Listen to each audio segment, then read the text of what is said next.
ಮನೋವಿಹಾರಿಣಿ.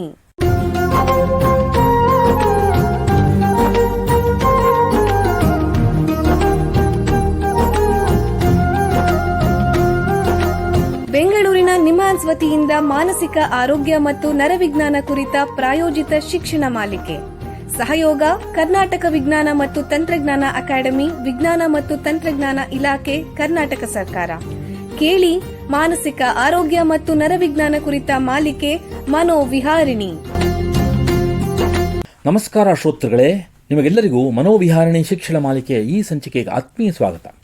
ಹಿಂದಿನ ಸಂಚಿಕೆಗಳಲ್ಲಿ ಹದಿಹರೆಯದವರ ಮಾನಸಿಕ ಆರೋಗ್ಯ ಮತ್ತು ಯೋಗಕ್ಷೇಮ ಮತ್ತು ಅವರಲ್ಲಿ ಉಂಟಾಗುವ ಮಾನಸಿಕ ಸಮಸ್ಯೆಗಳು, ಸಂಭವಿಸುವ ಆತ್ಮಹತ್ಯೆ ಮತ್ತು ಸ್ವಯಂಹಾನಿಯಂತಹ ಗಂಭೀರ ಸಮಸ್ಯೆಗಳ ಬಗ್ಗೆ ತಿಳ್ಕೊಂಡೆ. ಇವತ್ತು ಅದನ್ನು ಮುಂದುವರಿಸ್ತಾ ಹದಿಹರೆಯದವರಲ್ಲಿ ಕಂಡುಬರುವಂಥ ಚಟದ ನಡವಳಿಕೆಯ ಬಗ್ಗೆ ತಿಳ್ಕೊಳ್ಳೋಣ. ನನಗೆ ಪರಿಚಯ ಇರೋ ಹಿರಿಯರೊಬ್ಬರು ಗುಣಗಾಡ್ತಾ ಇದ್ರು, ಕಾಲ ಕೆಟ್ಟೋಯ್ತು ಬಿಡಿ ಅಂತ. ಅಯ್ಯೋ ಸಾರ್, ಪ್ರತಿಯೊಬ್ಬರು ವಯಸ್ಸಾದ್ಮೇಲೆ ಹೀಗೇನೆ ಹೇಳೋದು ಅಂತ ನಾ ಅಂದೆ. ಅದಕ್ಕೆ ಅವರು, ಹಾಗಲ್ಲ ಸಾರ್, ನನಗೂ ಗೊತ್ತು, ಎಲ್ಲರೂ ಹಾಗೆ ಹೇಳ್ತಾರೆ ಅಂತ, ನಮ್ಮ ಕಾಲದಲ್ಲಿ ಇದ್ದಂಗೆ ಈಗಿಲ್ಲ ಅಂತ. ಆದರೆ ಈಗ ಯಾಕೋ ವಿಪರೀತಕ್ಕೆ ಇಟ್ಕೊಂಡಿದೆ ಸರ್. ಈಗಿನ ಕಾಲದ ಹದಿಹರೆಯದವ್ರನ್ನ ಒಮ್ಮೆ ನೋಡಿ. ನವ ಯುವಕ ಯುವತಿಯರು ಅಂದರೆ ಹೇಗೆ ಚುರುಕಾಗಿರಬೇಕು. ಹಲವರು ಆ ಥರ ಇರ್ತಾರೆ ನಿಜ, ಆದರೆ ಈ ನಡುವೆ ಸುಮಾರು ಜನರಲ್ಲಿ ವಿವಿಧ ರೀತಿಯ ಚಟಗಳು ಅಂಟ್ಕೊಂಡ್ಬಿಟ್ಟಿವೆ. ಇದಕ್ಕೆ ಈಗಿನ ತಂತ್ರಜ್ಞಾನ, ಮೊಬೈಲ್ ಬಳಕೆ ಕೂಡ ಕಾರಣ ನೋಡಿ. ಗಂಟೆಗಟ್ಟಲೆ ಮೊಬೈಲ್ ನೋಡ್ತಾರೆ, ಬೇರೆ ಬೇರೆ ಸಾಮಾಜಿಕ ಜಾಲತಾಣದಲ್ಲಿ ಮುಳುಗೋಗಿರ್ತಾರೆ, ಯಾವುದ್ರ ಮೇಲೂ ಆಸಕ್ತಿ ಇಲ್ಲ. ಇನ್ನು ತಂಬಾಕು, ಮದ್ಯ ಮತ್ತು ಮಾದಕ ದ್ರವ್ಯದ ಬಗ್ಗೆ ಕೇಳಲೇಬೇಡಿ, ದಿನೇ ದಿನೇ ಹೆಚ್ಚುತ್ತಾನೇ ಇದೆ. ನಮ್ಮ ಹಿರಿಯರು ಹೇಳ್ತಿದ್ರಂತೆ, ಅತಿ ಸರ್ವತ್ರ ವರ್ಜಯೇತ್ ಅಂತ. ಅಂದರೆ ಯಾವುದೇ ಆಗಲಿ ಅತಿ ಆಗಬಾರ್ದು ಅಂತ. ಅತಿ ಆದರೆ ಒಂದು ರೀತಿ ಚಟ ಆಗೋಗುತ್ತೆ. ಕಂಪ್ಯೂಟರ್ನಲ್ಲಿ ಗೇಮ್ ಆಡೋದು ಅಥವಾ 3 ಹೊತ್ತು ಮೊಬೈಲ್ನಲ್ಲಿ ಮಾತಾಡೋದು, ಇದರಿಂದ ಅವರಿಗೆ ತಾತ್ಕಾಲಿಕವಾಗಿ ಸುಖ ಸಿಕ್ಕಿದ್ರೂ ದೀರ್ಘಕಾಲಿಕವಾಗಿ ಅವರು ಯೋಚನೆ ಮಾಡ್ತಿಲ್ಲ. ಇದರಿಂದ ತಮ್ಮ ಜೀವನ ಎಷ್ಟು ಹಾಳಾಗ್ತಿದೆ, ಭವಿಷ್ಯದ ಬಗ್ಗೆ ಏನೇನೆಲ್ಲ ಕನಸುಗಳನ್ನು ಅವರಾಗಲಿ ಅವರ ಮನೆಯವರಾಗಲಿ ಕಟ್ಕೊಂಡಿರ್ತಾರೆ, ಇದನ್ನೆಲ್ಲ ಪೂರೈಸೋಕ್ಕಾಗಲ್ಲ. ಒಟ್ಟಿನಲ್ಲಿ ಈ ಪೀಳಿಗೆನೇ ಹಾದಿ ತಪ್ತಾ ಇದೆ ಅಂತ ಅನಿಸುತ್ತೆ ಅಂದರು. ಅವ್ರು ಹೇಳಿದ್ದನ್ನು ಸಂಪೂರ್ಣವಾಗಿ ನಾನು ಒಪ್ಕೊಳ್ಳದೆ ಇದ್ರೂ ಒಂದಂತೂ ಅರಿವಾಯಿತು. ಈ ನಡುವೆ ಹದಿಹರೆಯದವರಲ್ಲಿ ವಿವಿಧ ರೀತಿಯ ಚಟಗಳು ಜಾಸ್ತಿಯಾಗಿದೆ. ಸಮಾಜ ಹೇಗೆ ಇದನ್ನು ಎದುರಿಸಬೇಕು? ಇದು ನಮ್ಮೆಲ್ಲರ ಮುಂದೆ ಇರುವ ದೊಡ್ಡ ಪ್ರಶ್ನೆ. ಹದಿಹರೆಯದವರಲ್ಲಿ ಕಂಡುಬರುವಂತಹ ಚಟದ ನಡವಳಿಕೆಯ ಬಗ್ಗೆ ಹೆಚ್ಚು ಮಾಹಿತಿ ಕೊಡೋಕ್ಕೆ ನಿಮ್ಹಾನ್ಸ್ನ ಮಕ್ಕಳ ಮತ್ತು ಹದಿಹರೆಯದವರ ವಿಭಾಗ ಅಂದರೆ ಚೈಲ್ಡ್ ಆ್ಯಂಡ್ ಅಡೋಲ್ಸೆಂಟ್ ಸೈಕ್ಯಾಟ್ರಿ ಡಿಪಾರ್ಟ್ಮೆಂಟ್ನಲ್ಲಿ ಸೇವೆ ಸಲ್ಲಿಸ್ತಾ ಇರೋ ತಜ್ಞರು, ಸಹ ಪ್ರಾಧ್ಯಾಪಕರಾದ ಡಾಕ್ಟರ್ KM ರಾಜೇಂದ್ರ ಅವರು ಬಂದಿದ್ದಾರೆ. ಅವ್ರನ್ನ ಸ್ವಾಗತಿಸೋಣ. ನಮಸ್ಕಾರ ಡಾಕ್ಟರ್ ರಾಜೇಂದ್ರ ಅವರೇ. ನಮಸ್ತೆ ಸರ್. ನಿಮಗೆ ಈ ಕಾರ್ಯಕ್ರಮಕ್ಕೆ ಸ್ವಾಗತ. ಡಾಕ್ಟರ್ ರಾಜೇಂದ್ರ ಅವರೇ, ನಿಮಗೆ ಮೊದಲನೇ ಪ್ರಶ್ನೆ ಏನು ಅಂತಂದರೆ, ಹದಿಹರೆಯದವರಲ್ಲಿ ಕಂಡುಬರುವಂಥ ಈ ಚಟದ ನಡವಳಿಕೆಗಳು ಅಂದರೆ ಏನು, ಅದು ಯಾವುವು, ಎಷ್ಟು ಪ್ರಮಾಣದಲ್ಲಿದೆ, ದಯವಿಟ್ಟು ತಿಳಿಸ್ಕೊಡಿ. ಈ ಒಂದು ಪ್ರಶ್ನೆ ಈ ಕಾಲಕ್ಕೆ ಬಹಳ ಸೂಕ್ತ ಅವಶ್ಯಕತೆ ಇದೆ. ಸೊ ನಾವು ಇವತ್ತು ಮಾತಾಡ್ತಿರೋದು ನಡವಳಿಕೆಯ ವ್ಯಸನಗಳು ಅಥವಾ ಚಟಗಳ ಬಗ್ಗೆ. ನಾವು ಇವತ್ತು ತಂಬಾಕು, ಆಲ್ಕೋಹಾಲ್ ಅದರ ವ್ಯಸನದ ಬಗ್ಗೆ ನಾವು ಮದ್ಯ ವ್ಯಸನದ ಬಗ್ಗೆ ಮಾತಾಡ್ತಾ ಇಲ್ಲ. ಅದೇ ಬೇರೆ, ಇದೇ ಬೇರೆ. ಈ ವ್ಯಸನ ಅಂತ ಹೇಳಿದ್ರೆ ಮುಖ್ಯವಾಗಿ 3 ತರಹ ಲಕ್ಷಣಗಳಿರ್ತವೆ. ಒಂದನೆಯ ಲಕ್ಷಣ, ಅವರಿಗೆ ಆ ಒಂದು ಏನು ಚಟುವಟಿಕೆ ಇದೆ ಅದ್ರ ಬಗ್ಗೆ ಜಾಸ್ತಿ ಮನಸ್ಸಿನ ಸೆಳೆತ. ಎರಡನೆಯದು, ಆ ಸೆಳೆತನ ಅವರು ಕಂಟ್ರೋಲ್ ಮಾಡದೇನೆ ಆ ಒಂದು ನಡವಳಿಕೆಯಲ್ಲಿ ಅವರು ಜಾಸ್ತಿ ಹೊತ್ತು ಸಮಯ ಕಳೆಯೋದು.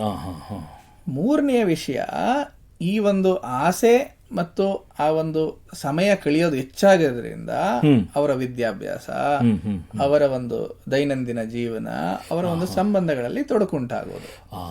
ಸೊ ಈ ಲಕ್ಷಣಗಳಿದ್ದಾಗ ನಾವು ಅದನ್ನು ನಡವಳಿಕೆಯ ವ್ಯಸನಗಳು ಅಂತ ಹೇಳ್ತೀವಿ. ಸರಿ. ಇವಾಗ ಕಾಯಿಲೆಯನ್ನು ಗುರುತಿಸ್ತೀವಿ, ನಿರ್ಣಯ ಮಾಡ್ತೀವಿ. ಆ ಒಂದು ಏನು ಸಿಸ್ಟಮ್ ಪ್ರಕಾರ ಇವಾಗಿರೋದು 2 ತರಹದ ನಡವಳಿಕೆ ವ್ಯಸನಗಳು. ಒಂದನೆಯದು ಗೇಮಿಂಗ್ ವ್ಯಸನ, ಮೊಬೈಲ್ ಅಲ್ಲಿ. ಅದು ನಾವು ಇಂಟರ್ನೆಟ್ ಆನ್ಲೈನ್ ಗೇಮಿಂಗ್ ಅಂತ ಹೇಳ್ತೀವಿ, ಆಫ್ಲೈನ್. ಎರಡನೇದು ಗ್ಯಾಂಬ್ಲಿಂಗ್ ವ್ಯಸನ. ಗ್ಯಾಂಬ್ಲಿಂಗ್ ಅಂದ್ರೆ ಜೂಜು. ನಾವು ಚಿಕಿತ್ಸೆ ಮತ್ತು ಅದನ್ನ ಗುರುತಿಸೋ ಒಂದು ಕಂಡೀಷನ್ ನೋಡಿದ್ರೆ ಈ ತರ 2 ಇದೆ. ಆದ್ರೆ ಅಧ್ಯಯನದಲ್ಲಿ ಇದು ಮೊಬೈಲ್, ಇಂಟರ್ನೆಟ್ ಅದ್ರ ಬಗ್ಗೆನೂ ಅಧ್ಯಯನಗಳು ನಡೀತಾ ಇದೆ. ಓವರ್ ಆಲ್ ನಮ್ಗೆ ಏನ್ ತಿಳಿದು ಬರ್ತಾ ಇದೆ, ಇದು ಕ್ರಮೇಣ ಹೆಚ್ಚಾಗ್ತಾ ಇದೆ. ಅಂದ್ರೆ ಮೊಬೈಲ್ ಮತ್ತೆ ಇಂಟರ್ನೆಟ್ ಬಳಕೆನೂ ಇದು ಈ ವ್ಯಸನಕ್ಕೆ ಸೇರ್ಕೊಂಡ್ಬಿಡುತ್ತೆ ಅಧ್ಯಯನಗಳಲ್ಲಿ. ಸೊ ಇದು ಹೆಚ್ಚಾಗ್ತಿದೆ ಅನ್ನೋದು ಒಂದು ಕಂಡು ಬರ್ತಾ ಇದೆ. ಅದು ಹರೆಹರೆಯದ ವಯಸ್ಸಲ್ಲಿ. ಈ ಗೇಮಿಂಗ್ ವ್ಯಸನ ಅನ್ನೋದು ಒಂದು 3-10% ಮಕ್ಕಳಲ್ಲಿ ಹರಿಹರದಲ್ಲಿ ಕಂಡು ಬರಬಹುದು ಅಂತ. ಅದೇ ಮೊಬೈಲ್ ವ್ಯಸನ ತಗೊಂಡ್ರೆ ಅದು 10-20% ಬರಬಹುದು ಅಂತ ಇದೆ. ಬಟ್ ಆದ್ರೆ ನಾವು ಇದು ಚಿಕ್ಕ ಚಿಕ್ಕ ಒಂದು ನಗರ ಪ್ರದೇಶಗಳಲ್ಲಿ ಮಾಡಿರೋ ಅಧ್ಯಯನಗಳು. ಒಂದು ದೊಡ್ಡದಾಗಿ ಇಡೀ ದೇಶನ ಕವರ್ ಮಾಡುವಂತ ಒಂದು ಅಧ್ಯಯನಗಳು ಇದರಲ್ಲಿ ನಡೆದಿಲ್ಲದೆ ಇರೋದ್ರಿಂದ ಇಷ್ಟೇ ಅನ್ನೋ ಒಂದು ನಂಬರ್ನ ಹೇಳೋದು ಕಷ್ಟ ಆದರೂ ಸಹ ಇದು ಇಂಥ ವಯಸ್ಸಲ್ಲಿ ಹೆಚ್ಚಾಗಿ ಕಂಡು ಬರ್ತಿದೆ. ಮಕ್ಕಳು ಜಾಸ್ತಿ ಗೇಮಿಂಗ್ ಆಡ್ತಾ ಇದ್ದಾರೆ, ಮಕ್ಕಳು ಜಾಸ್ತಿ ಮೊಬೈಲ್ ಬಳಸ್ತಾರೆ ಅನ್ನೋದು ಒಂದು ಸಮಾಜದಲ್ಲಿ ಒಂದು ಕಂಡು ಬರ್ತಿರೋ ಒಂದು ಕಳವಳ ಅಥವಾ ಒಂದು ಕಷ್ಟ ಅಥವಾ ಒಂದು ತೊಂದರೆ ಅಂತ ನಾವು ಅನ್ಕೋಬಹುದು. ಇನ್ನೊಂದು ಏನ್ ಅರ್ಥ ಮಾಡ್ಕೋಬೇಕು ಅಂದ್ರೆ, ಯಾವುದೇ ಒಂದು ಹರಿಹರದ ವ್ಯಕ್ತಿ ಅಥವಾ ಹುಡುಗ ಹುಡುಗಿ ಈ ತರ ಮೊಬೈಲ್ ಬಳಸ್ತಾ ಇದ್ದಾರೆ ಅಂದ್ರೆ ನಾವು ಆತರ ನಿಮಗೆ ವ್ಯಸನ ಇದೆ ಅಂತ ಹೇಳೋದಕ್ಕೆ ಮೊದಲು ಅವರು ಯಾವ್ದಾದ್ರು ಭಾವನಾತ್ಮಕ ತೊಂದರೆಗಳಿಂದ ಒಳಗಾಗಿದ್ದಾರಾ?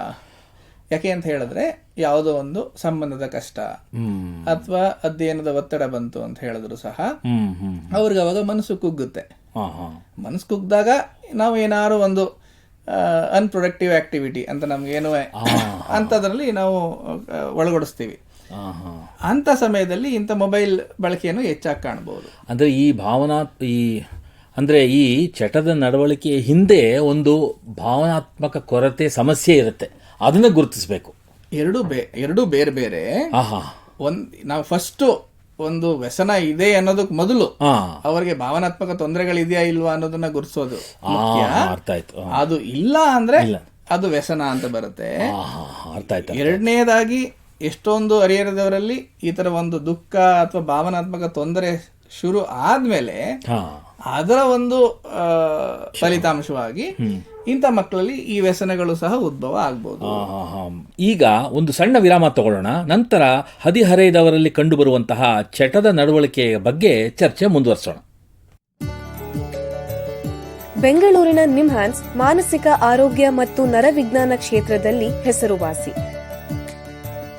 ಶ್ರೇಷ್ಠ ಗುಣಮಟ್ಟದ ಔಷಧೋಪಚಾರ, ಸಂಶೋಧನೆ ಮತ್ತು ತರಬೇತಿ ಇವೇ ನಿಮ್ಹಾನ್ಸ್ನ ಪ್ರಮುಖ ಧ್ಯೇಯಗಳು. ದೇಶದ ವಿವಿಧ ಭಾಗಗಳಿಂದ ಬರುವ ಲಕ್ಷಾಂತರ ಜನರಿಗೆ ಚಿಕಿತ್ಸೆ ನೀಡುವ ನಿಮ್ಹಾನ್ಸ್ಗೆ ರಾಷ್ಟ್ರೀಯ ಪ್ರಾಮುಖ್ಯತಾ ಸಂಸ್ಥೆ ಎಂಬ ಗೌರವ.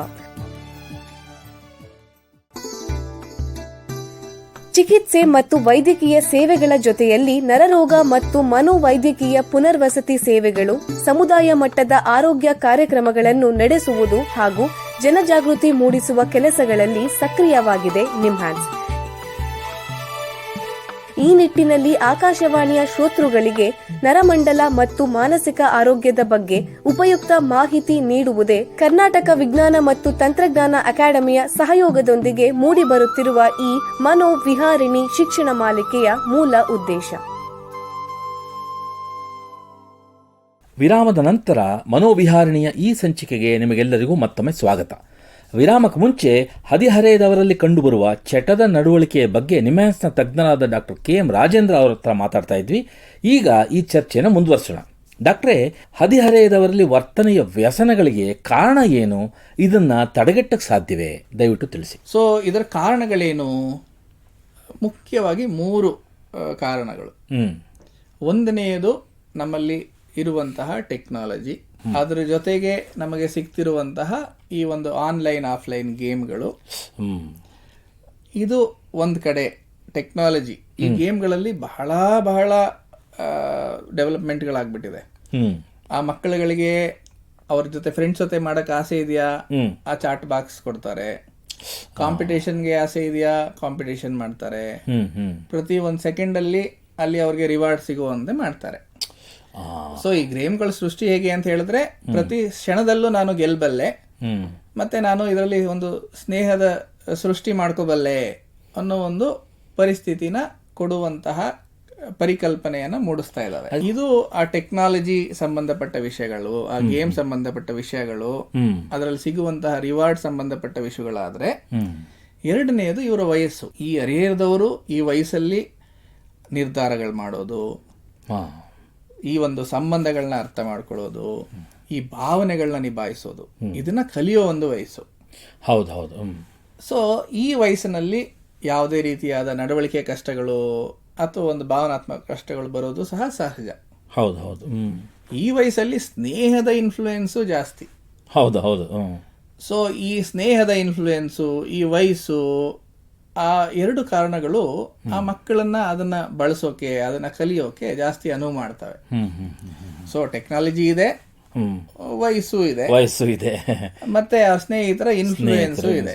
ಸೊ ಇದು ಎರಡನೇ ಕಾರಣ. ಆದ್ರೆ ಮೂರನೇದು, ಇದ್ರ ಬಗ್ಗೆ ಒಂದು ಚೌಕಟ್ಟು ಅನ್ನೋದು ಸೃಷ್ಟಿ ಮಾಡದೇ ಇರೋದು. ಮನೆಯಲ್ಲಿ ಇವಾಗ ಈ ಮೊಬೈಲ್ ಅನ್ನೋದ್ರ ಬಳಕೆ ಏನು, ಇದರ ಉಪಯೋಗಗಳೇನು, ಇದರ ದುರುಪಯೋಗಗಳೇನು, ಇದರಿಂದ ನಮ್ಗೆ ಏನ್ ತೊಂದರೆ ಬರಬಹುದು, ಇದನ್ನ ನಾವು ಚಿಕ್ಕ ವಯಸ್ಸಿಂದಾನೇ ಸೃಷ್ಟಿ ಮಾಡಬೇಕು. ಹೌದು ಹೌದು. ಒಂದು ಆ ವಯಸ್ಸಿಗೆ ಅನುಗುಣ, ಎರಡನೇದು ಅದ್ರ ಮೇಲಿರೋ ಹತೋಟಿ. ಇವೆರಡರ ಸೃಷ್ಟಿನ ನಾವು ಈ ಕಾಲದಲ್ಲಿ ಮೊದಲಿಂದಾನೇ ಮಕ್ಕಳಿಗೆ ಹೇಳ್ಕೊಡ್ತಾ ಬರಬೇಕು. ಹೌದು ಹೌದು. ಮನೆಯಲ್ಲಿ ಏನೋ ಭಾವನಾತ್ಮಕ ಕಷ್ಟಗಳಿದಾವೆ ಅಥವಾ ಒಂದು ಕಂಟ್ರೋಲ್ ಇಲ್ಲ ಅಂತ ಹೇಳಿದಾಗ ಇದರಿಂದನೂ ತೊಂದರೆಗಳು ಜಾಸ್ತಿ ಆಗುತ್ತೆ. ಮುಖ್ಯವಾಗಿ ನಾವು ಈ ಮೂರು ತರಹದ ಕಾರಣಗಳನ್ನ ನಾವು ತಿಳಿದು ಬರಬಹುದು. ಇದನ್ನ ಹೇಗೆ ತಡೆಗಟ್ಟಕ್ಕೆ ಸಾಧ್ಯ ಡಾಕ್ಟ್ರೆ? ಮುಖ್ಯವಾಗಿ ಮನೆಯಲ್ಲಿ ಮೊದಲನೆಯದು ಮೊಬೈಲ್ ಅಥವಾ ಟೆಕ್ನಾಲಜಿಯ ಬಗ್ಗೆ ತಿಳುವಳಿಕೆ ಮತ್ತೆ ವಯಸ್ಸಿಗೆ ಅನುಗುಣವಾದ ಚೌಕಟ್ಟು, ಜೊತೆಗೆ ಅದನ್ನ ನಾವು ಮಾನಿಟರ್ ಮಾಡೋದು. ಸೊ ಇದನ್ನ ನಾವು ಪರಿಕಲ್ಪನೆಯಲ್ಲಿ ಸೃಷ್ಟಿ ಮಾಡಿ ಅದನ್ನ ನಾವು ಅನುಗುಣವಾಗಿ ಪಾಲಿಸಿದ್ರೆ ನಾವು ಇಂಥ ತೊಂದರೆಗಳನ್ನ ತಡಿಬಹುದು. ಅವ್ರು ನಿಮ್ಮ ಹತ್ರ ಬಂದ್ರೆ ನೀವು ಅದು ಯಾವ ರೀತಿ ಅವ್ರಿಗೆ ಪರಿಹಾರ, ಟ್ರೀಟ್ಮೆಂಟ್, ಚಿಕಿತ್ಸೆ ಕೊಡ್ತೀರಾ? ಸೊ ಮುಖ್ಯವಾಗಿ ನಾವು ಈ ಚರ್ಚೆ ಮಾಡಿದ್ವಲ್ಲ, ಇವೆಲ್ಲನೂ ಅವ್ರಿಗೆ ಅರ್ಥ ಮಾಡಿಸಿ ಮುಖ್ಯವಾಗಿ ಕೌನ್ಸಿಲಿಂಗ್ ಮುಖಾಂತರ ನಾವು ಅದನ್ನ ತಿಳಿಸ್ತೇವೆ. ಅದ್ರ ಬಗ್ಗೆ ಅವ್ರೇನ್ ಮಾಡಬೇಕು ಅನ್ನೋ ಒಂದು ಆಸಕ್ತಿ, ಮೋಟಿವೇಶನ್ ಮೂಡಿಸಿ ಹೇಗೆ ಆ ಹತೋಟಿನ ಸಾಧನೆ ಮಾಡ್ತಾ ಅವರ ನಿಜ ಜೀವನದ, ಅಂದ್ರೆ ಅವರ ಒಂದು ವೈಯಕ್ತಿಕ ಜೀವನ ಅಥವಾ ವಿದ್ಯಾಭ್ಯಾಸ ಜೀವನದ ಬಗ್ಗೆನೂ ಅವರು ಕಾಳಜಿ ಸ್ಟಾರ್ಟ್ ಮಾಡ್ತಾರೆ. ಇದ್ರ ಬಗ್ಗೆ ನಾವು ಅವ್ರಿಗೆ ಆಪ್ತ ಸಮಾಲೋಚನೆ ಮಾಡಿದಾಗ, ಅವ್ರಿಗೆ ಅದು ಪ್ರಾಕ್ಟಿಕಲ್ ಆಗಿ ಅರ್ಥ ಆದಾಗ ಅವರು ಅದ್ರ ಮೇಲೆ ಹತೋಟಿ ಸಾಧನೆ ಮಾಡ್ಲಿಕ್ಕೆ ಕ್ರಮೇಣ ಮಾಡ್ತಾರೆ. ನಾವು ಅದೇ ಅವ್ರನ್ನ ಸ್ಟ್ರಿಕ್ಟ್ ಆಗಿ ನೀನ್ ಮಾಡ್ಬೇಡ, ನಾನು ಹಿಂಗೆ ಇಟ್ಕೊಂಡ್ಬಿಡ್ತೀನಿ ಅಂತ ಹೇಳಿದ್ರೆ ಅದು ಸಂಬಂಧಗಳ ತೊಂದರೆಗಳು ಮತ್ತೆ ಅತಿ ಹೆಚ್ಚು ಬಳಕೆಗೆ ಕಾರಣ ಆಗ್ಬಿಡುತ್ತೆ. ಈ ಕಾರ್ಯಕ್ರಮನ ಕೇಳ್ತಿರುವಂತಹ ಶ್ರೋತೃಗಳು ಇದ್ರ ಬಗ್ಗೆ ಎಲ್ಲಿ ಸಹಾಯ ಪಡಿಬಹುದು ಅಂತ ಕೇಳಿದ್ರೆ ಅದಕ್ಕೇನು ಹೇಳ್ತೀರಾ? ಸೊ ಸಹಾಯ ಪಡೆಯೋದು ಮೆಂಟಲ್ ಹೆಲ್ತ್ ಪ್ರೊಫೆಷನಲ್, ಮಾನಸಿಕ ಆರೋಗ್ಯ ತಜ್ಞರು ಅಂತ ಹೇಳ್ತಾರೆ. ಅವರು ಒಬ್ರು ಸೈಕಾಲಜಿಸ್ಟ್, ಮನೋತಜ್ಞರು ಇರ್ಬೋದು, ಸೈಕ್ಯಾಟ್ರಿಸ್ಟ್ ಇರ್ಬೋದು, ಅಥವಾ ಸೋಷಿಯಲ್ ವರ್ಕರ್ ಇರ್ಬೋದು. ಇವ್ರಿಗೆಲ್ಲರಿಗೂ ಸಹ ಈ ಒಂದು ಪರಿಕಲ್ಪನೆಯ ಬಗ್ಗೆ, ಈ ಒಂದು ಪರಿಸ್ಥಿತಿಯ ಬಗ್ಗೆ ಒಂದು ಪರಿಕಲ್ಪನೆಗಳಿರುತ್ತೆ. ಇವರು ಮಕ್ಕಳಿಗೆ ಹೇಗೆ ನಾವು ಮತ್ತೆ ಮನೆಗೆ ನಾವು ಹೇಗೆ ಮಾರ್ಗದರ್ಶನ ಕೊಡಬೇಕು ಅಂತ ಇರುತ್ತೆ. ಸೊ ಅವ್ರ ಹತ್ರ ಹೋಗಿ ಕಾಣಬಹುದು. ಪ್ರತಿ ಜಿಲ್ಲೆಯಲ್ಲಿ, ಪ್ರತಿ ತಾಲೂಕಿನಲ್ಲಿ DMHP ಅಂದ್ರೆ ಡಿಸ್ಟ್ರಿಕ್ಟ್ ಮೆಂಟಲ್ ಹೆಲ್ತ್ ಪ್ರೋಗ್ರಾಮ್ ಕೆಳಗಡೆ ಒಂದು ತಾಲೂಕಿನಲ್ಲಿ ಈ ಒಂದು 3 ತಜ್ಞರು ಬಂದು ಭೇಟಿ ಮಾಡ್ತಾರೆ. ಸೊ ಪೋಷಕರು ಅಂತ ಮಕ್ಕಳನ್ನ ಆ ಒಂದು ಕ್ಲಿನಿಕ್ಗೆ ಕರ್ಕೊಂಡು ಹೋದ್ರೆ, ಮನೋಚೈತನ್ಯ ಕ್ಲಿನಿಕ್ ಅಂತ ಹೇಳ್ತಾರೆ, ಅಲ್ಲಿ ಆ ಮಗುಗೆ ಅವಶ್ಯಕತೆ ಇರೋ ಕೌನ್ಸಿಲಿಂಗು ದೊರಕುತ್ತೆ, ಮನೆಗೂ ಸಿಗುತ್ತೆ. ಪ್ರತಿ ತಾಲೂಕಲ್ಲಿ, ಪ್ರತಿ ಜಿಲ್ಲೆನಲ್ಲೂ ಇಂತಹ ಒಂದು ಸೌಲಭ್ಯ ಇದೆ. ಅದನ್ನ ಉಪಯೋಗ ಪಡಿಬಹುದು ಪೋಷಕರು ಮತ್ತೆ ಮಕ್ಕಳು ಕೂಡ. ಹೌದು. ನೋಡಿ, ನಿಮ್ಮ ಜೊತೆ ಮಾತಾಡ್ತಾ ಕಾಲ ಕಳೆದಿದ್ದೇ ಗೊತ್ತಾಗಲಿಲ್ಲ. ಇಲ್ಲಿಗೆ ಈ ಸಂಚಿಕೆ ಮುಗಿಸುವಂಥ ಸಮಯ ಆಗ್ತಿದೆ. ಡಾಕ್ಟರ್ ರಾಜೇಂದ್ರ ಅವರೇ, ಎಲ್ಲ ಕೇಳುಗರಿಗೆ ಹದಿಹರೆಯದವರಲ್ಲಿ ಕಂಡುಬರುವಂಥ ಚಟದ ನಡವಳಿಕೆಯ ಬಗ್ಗೆ ಉಪಯುಕ್ತ ಮಾಹಿತಿ ನೀಡಿದ್ದೀರಾ. ನಿಮಗೆ ಎಲ್ಲರ ಪರವಾಗಿ ಧನ್ಯವಾದಗಳು. ಧನ್ಯವಾದಗಳು ಸರ್. ಶ್ರೋತೃಗಳೇ, ಮಾನಸಿಕ ಆರೋಗ್ಯ ಮತ್ತು ನರವಿಜ್ಞಾನ ಬಗ್ಗೆ ಇನ್ನೂ ಹೆಚ್ಚಿನ ಮಾಹಿತಿಯೊಂದಿಗೆ ಮನೋವಿಹಾರಣೆಯ ಮುಂದಿನ ಸಂಚಿಕೆಯಲ್ಲಿ ಭೇಟಿಯಾಗೋಣ. ನಮಸ್ಕಾರ. ಇಲ್ಲಿಯವರೆಗೆ ಬೆಂಗಳೂರಿನ ನಿಮ್ಹಾನ್ಸ್ ವತಿಯಿಂದ ಮಾನಸಿಕ ಆರೋಗ್ಯ ಮತ್ತು ನರವಿಜ್ಞಾನ ಕುರಿತ ಪ್ರಾಯೋಜಿತ ಶಿಕ್ಷಣ ಮಾಲಿಕೆ ಮನೋವಿಹಾರಿಣಿ ಕೇಳಿದಿರಿ.